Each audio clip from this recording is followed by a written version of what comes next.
Hi, everyone, and welcome to the 6th episode of the Albums Only podcast. My name is Alan Beavers. Alongside me, as always, is Jacob Slater. And in this episode, we're going to talk about something we haven't talked about yet, a form of music that we haven't talked about yet, and a very unique artist that, for popular music, most people haven't heard of, even in the general conscience. So let's go ahead and talk about Glenn Gould. He's a pianist. And we're going to be discussing the album from Bach, the Goldberg Variations. This is an album that hasn't had too much critical review in the mainstream recently. However, it's a very well-regarded album from an extremely well-regarded pianist, a classical pianist. So, Jacob, I'm going to go ahead and let you take this away because I really enjoyed this, and it's to be said, which I think is fascinating too. When we talk about the Goldberg Variations, we are talking about two different recordings. This was recorded once in 1956 and then also in 1981, and there are some really interesting differences between the two albums and the recordings and this work that brought Mr. Gould to prominence. So if you want to go ahead and take it away from here and teach us about Mr. Gould. Yeah, sure, Beaves. The first thing I want to start with is why I decided to choose Glenn Gould and why I decided to choose the Goldberg Variations. The kind of less interesting story about this was that I'm a very big fan of The Heat Is On by Glenn Frey. And whenever you type in the name Glenn into Spotify, you'll get Glenn Frey and you'll get Glenn Gould. So I was like, you know what? Get Glenn Gould and see what he's all about. It just really is that really true? Yeah, that's part of it. I was just like, oh, he's a pianist. Oh, that's interesting. You didn't tell me that, but that's really neat. Okay. Yeah, and the other part of it was when we were choosing the albums that we were going to kind of focus on this podcast. I noticed that the first three we had done, Black Star was in 2016, Bitches Brew was in the 70s, and Dirty Mind was in the 80s. And so I had mentioned to Beeves that we should kind of do an album from every decade to kind of give us a good history of music. We started at the 50s because although there was obviously popular music and records before the 50s, it was really I think the 50s was a good starting point because it was a starting point for what we consider popular music today. I mean, you had the birth of rock and roll with Elvis Presley. You had some of the great jazz albums like The Shape of Jazz to Come, Miles Davis's early work. You had Frank Sinatra's stuff. I could have done Elvis Presley's first album. I could have done Where Are You by Frank Sinatra, but I decided to go for something that I had literally very little experience in, which was classical music. And it just so happened that Glenn Gould's debut album in 1955 or 56, I believe, the Goldberg Variations, fit that image. Classical music, I think, today is modern audiences are not as familiar with classical music as I think they were probably in the 1950s. Even when rock and roll and jazz was really popular, I think there was still a greater prominence of classical music back then there was today. I think most of us today will probably recognize classical music through, films, television, maybe. Bugs Bunny cartoons. Yeah. I mean, at least for me. I mean, we're old enough to remember when those were played on whatever TV station they were played on. I don't even know. I mean, they really don't exist on mainstream cable anymore. But I mean, that was Flight of the Bumblebee and all these other classical songs that we're sort of familiar with. They existed in that zeitgeist, right? Mm-hmm. Like that's sort of the way in which cartoons were so very important that people never talk about anymore. But they sort of gave you your first taste of sort of culture, whether you realize it might have been someone hitting someone else with a mallet over the head, but it was to Flight of the Bumblebee or some other classical variation or Debussy and you didn't know it. Yeah. It's just it's interesting. Yeah, I mean, I think some of us could recognize like a piece of classical music. Like if you hear the 1812 Overture, you might be able to recognize that. If you hear right. Beethoven's Ninth, you'll be able to recognize it. But it's not really a thing we know about now. So I thought it'd be very interesting to check this out because I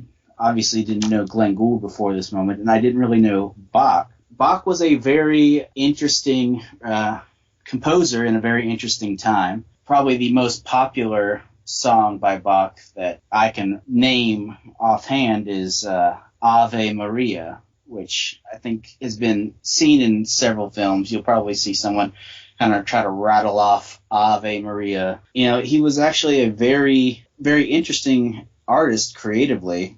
He was a performer during the Baroque period, which refers to a period of time. It was a artistic or cultural movement, I guess you could say. Definition right around here somewhere. Yeah, it was a cultural movement that emphasized exaggerated motions and clear detail to produce drama, grandeur, whatever. That was artistically paintings and sculpture. You can kind of see that musically as well. That there's a popular descriptor term in music called Baroque pop. Yeah, you might have heard that. And I think that kind of falls in line with this idea of grandeur and simplicity in pop music. Yeah, I think sort of think of Baroque pop. I think of like a chamber pop in sort of the same way. I think of like Andrew Bird or The National, or dignified, classy, but kind of simple. Not necessarily in a derogatory way.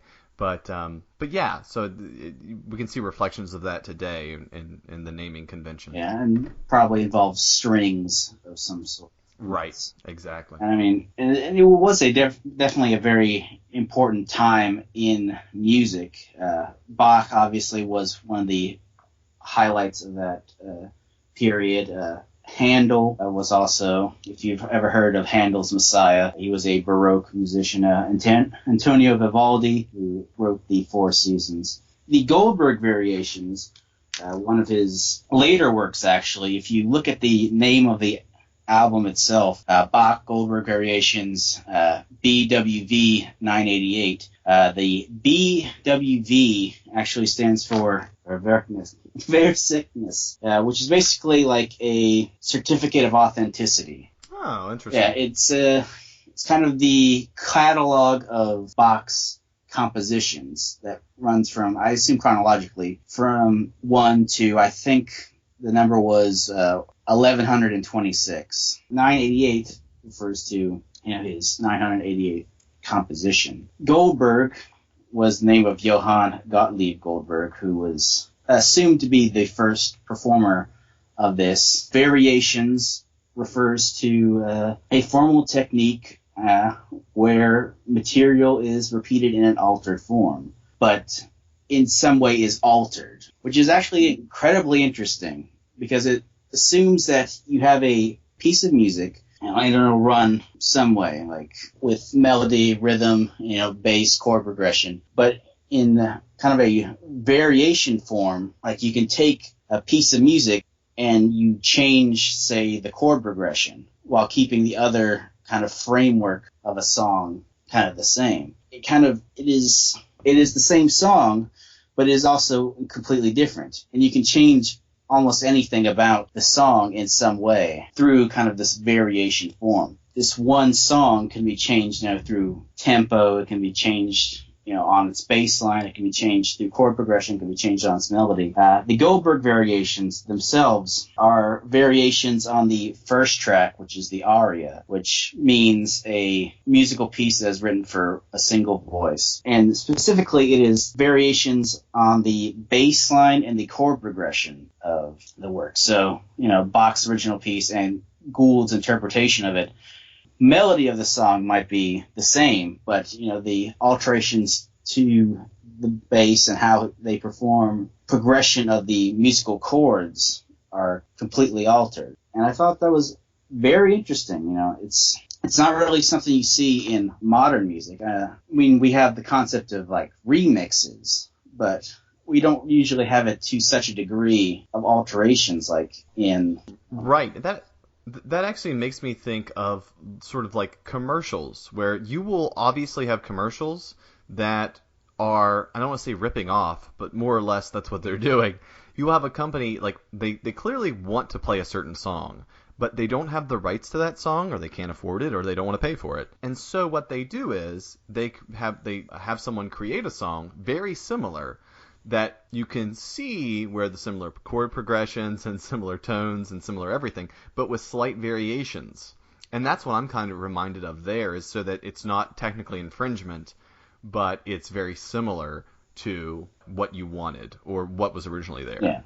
And I mean, when talking about the Goldberg variations, a term you're going to want to remember is contrapuntal, or contrapunal, I guess, which means basically, thank God for Wikipedia on this stuff, the relationship between voices that are harmonically interdependent, basically like a polyphonic sound, yet independent in rhythm and contour. It was a very common technique in Baroque music, and I think it's very common in the Goldberg variations, kind of this idea that the music is kind of always connected, even though it'll go in, like, the song itself is like a harmonically consistent, but you have several different things going on at the same time. Right, and that becomes clear when you actually listen to the piece itself. From here, did you want to move on to talk about Mr. Gould, or where did you want to go from here? We can talk about Glenn Gould. And, since I didn't know anything about him or the music, I did a lot of research, as you can see, for this album. I read up on the album itself, and I read up on him, and I even watched a documentary about Glenn Gould. Oh, wow. Called, I think it was Hereafter. I think you can find it on YouTube at the moment. Oh, cool. And it kind of painted the picture of who Glenn Gould was as a person. Well, he was a character, wasn't he? I mean, it sounds to me like, from what I've read, I obviously did my own research, I didn't watch the film, but he would carry his own water with him, like in the 1950s, that would seem like nutso. You know what I mean? Like, he had water, he had pills and everything. He was a very... what did I want to say? An idiosyncratic person. Yeah. And I think he was really kind of defined the kind of image of in our heads of how musicians act in a lot of ways. Kind of this genius who's also incredibly kind of difficult to deal with in a lot of ways. And a very rock star. Pianists have a way of doing that, though, right? There's some history of that. I think maybe not so much in the Baroque period. I don't know. I'm not an expert on those things. But it seems to me, if my music history classes are coming back to me correctly, there's good evidence that he wasn't the only one. And there were prior German performers, particularly, I want to say, in the 19th century, that also were quite unique in what they did and their mannerisms and their personalities. Yeah, I think that's partly to do with position that you're in, because obviously to be a pianist on the level that position requires, you have to be an obsessive figure. Right, that's a great point. Watching the documentary, you can definitely tell that he was a very difficult kind of person to deal with, but I think it also came through that he was a man who was deeply in love with the music he performed. And he was deeply interested in constantly reworking his own work and kind of reworking the works of these composers, and particularly Bach. The Goldberg Variations were, at the time that Glenn Gould decided to make his record for Columbia, the Goldberg Variations had only been put onto record, I think, maybe once or twice, as it's a very technically daunting performance. Obviously, you have the constant work you have to do, the constant idea you have to have in your head of like, here's like the one melody right here, here's like what I'm doing with this hand, and sometimes I have to cross over hands and everything. It can be a very daunting piece, but that was what he wanted to do first. He wanted to do his first record. He wanted to be an artist that he deeply loved. Right, but the interesting thing about this is, and correct me if I'm wrong, my impression of this here was that the Goldberg Variations weren't very popular either. That's part of the reason why they hadn't been recorded much. Bach's known for other things. This wasn't, it didn't have a storied history. Yeah, it's, not only was it kind of a difficult piece to perform, it was also not all that popular. It was one of his later works, probably not as interesting to work with his other stuff. Gould really kind of not only put himself on the map, I think he kind of put Bach on the map with this. This album was recorded over 4 days, June 10th through the 16th. And supposedly, Gould would kind of tap his fingers in the way that he was supposed to press down the keys for every song for 32 hours before recording each song. Wow. Like, just constantly kind of tapping it down. And, that sounds insane to... The single-mindedness. Yeah, wow. To try to, put this down. And it works, I think, because, you listen to the album, and even though you might not care that much for classical music, to hear the speed at which he puts down these pieces, it is really astounding. Like, I was actually taken away by how he just blitzes through these performances. It's very quick. He's not really lingering on any note. He used very little sustaining pedal on the piano, which is a way to kind of hold notes as well. He's just he's like blitzing away on this keyboard.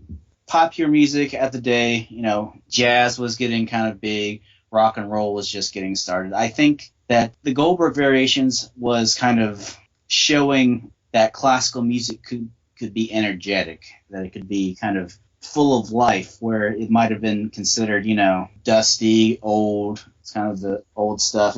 It was showing you have this guy who's just rocking out on the keyboard here. It really kind of brought the mind back to classical music. And I mean, if you look at the kind of numbers, it was, for a long time, Columbia's most successful classical record. And I think that's really kind of due to Glenn Gould's performance of just showing the speed and kind of the vitality of the music. I'm going to talk a little bit about kind of the album itself here. Really like the album cover, kind of the frames of like a film strip. Seems like very kind of interesting to me. The Goldberg Variations are split into 32 tracks, I believe, starting off with an aria, which I mentioned before, and ending with an aria da capo, which basically doing the aria over again, kind of like bringing it all back home. There are 9 canons in the album,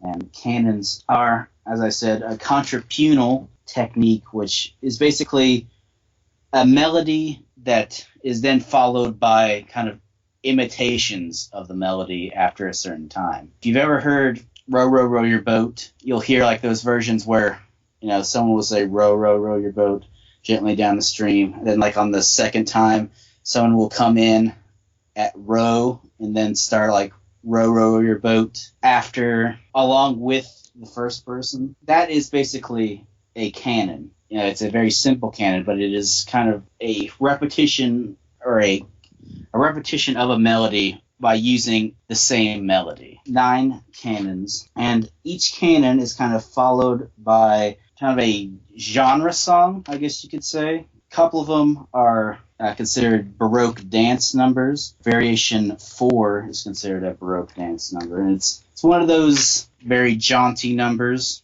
Several what are called arabesques, which are very kind of jaunty tunes as well, but involve a lot of hand crossing techniques, which is part of why the variations were considered so kind of technically demanding, because you already got 2 hands that are doing their own thing. You got the left hand doing the melody maybe, and you got the right hand doing something else. That then have to switch it up like that. It can be very annoying. There are at least 1 fugue, or fugetta. I believe that's variation number 10. Fugetta is a kind of a shorter, more informal version of a fugue. Again, a contrapuntal technique, which is built around a subject that is kind of introed at the beginning of the song, is then kind of extrapolated on, in some way explored, and then by the end of the song, it is kind of the original musical subject is revisited and kind of wrapped up. I believe I remember them mentioning that he would hum along, and that actually caused a bit of controversy for some people, because it was like, don't ruin this great piece of music with kind of background noise. And then there were some people who were like, shows that he's invested in the music, that he's really that he's so absorbed in what he's doing that he's still humming along. And Glenn Gould, by all accounts, was a man who was very invested in recording. All the way back in 1956, 55, he was enraptured by the art of recording to the point where he would rarely actually perform live, because he thought that it was really the recording studio that allowed the artists to craft and experiment in a way that kind of was really beneficial for the music outside of the the what we usually consider the realm of classical performers, which is like the concert hall where everyone's watching. He was very much against performing live and very interested in recording, a very kind of singular recording experience. This is a very short album, doesn't really break the 30-minute mark. Part of that is because obviously the speed at which he performed, and obviously this was partly because traditionally the variations are supposed to be repeated every time, like an AABB structure. And Gould just was like, don't do the second time, just do the first time. I think it really helps things out. I mean, he just struck by the incredible speed at which he performs. He just goes to the next one. Just, man, rock and roll music and popular music is kind of built on short songs. You check Elvis Presley's first album, and like songs like rarely break the 2-minute mark. Obviously, the shortened time was probably easier to digest for some people, and it probably will be easier to digest if you listen to it today. It's kind of strange because it goes by so quickly, and to someone who's not aware of what he is doing and what Bach was doing, it can almost seem like almost seems like a superfluous thing. Like, oh, why is he just like doing like a 30-second song? Like, what's the point? It's not until like you really kind of dive in and you see like, oh, well, it is the same song, just completely inverted or something. The bass is different. The chord progressions are different. I think that's understanding this song or this album, I think, is really going to help listeners overall, because I didn't really think about fugues or canons or what variations were. I had heard of the word aria. I didn't really know what it meant, but it wasn't until I kind of like studied it and I was like, oh, so French overture is like a more musical form divided into 2 parts or something like that. Once I kind of studied the music and I could see like what was going on, what the idea was. The albums became a much richer experience. Yeah, and I mean, just as like watching, say, a film by Kurosawa or Fritz Lang kind of helps set the stage for understanding film as an art form. I think listening to the Goldberg Variations is kind of seeking to understand what it is about the variations, what the underlying idea behind them is, I think is helping you set the stage for understanding music better. It's often very calming as well, I've found. And I mean, Baroque music was built on the idea of kind of simple music, grand sweeping motions almost. It kind of is specifically kind of was made to invoke certain feelings. We, in our modern day lives, kind of have certain even genres sometimes that kind of denote certain moods. Like if I'm feeling angry, I'll put on some punk rock music or metal music. If I want to feel happy or something, I'll put on some pop music. It was the same back then too. If you wanted to feel happy, put on maybe Variation 23 or something. Listen to someone perform that. It was obviously much harder to listen to music back then, but I think there is all the way back in the 18th century, you had kind of music to invoke, emotions, and to kind of be soothing or to provoke thought or to kind of get your blood boiling. Although the variations on this album, I think Glenn Gould kind of tends to really speed through them, as I've mentioned before. You kind of like lose a bit of the thread on a lot of these songs just because of the speed at which he performs them. There's actually the longest song on this record, Variation 25. It is the longest song on the record. It's like 6 minutes long, I think. Hits upon how different the emotion can be depending on how you choose to do it.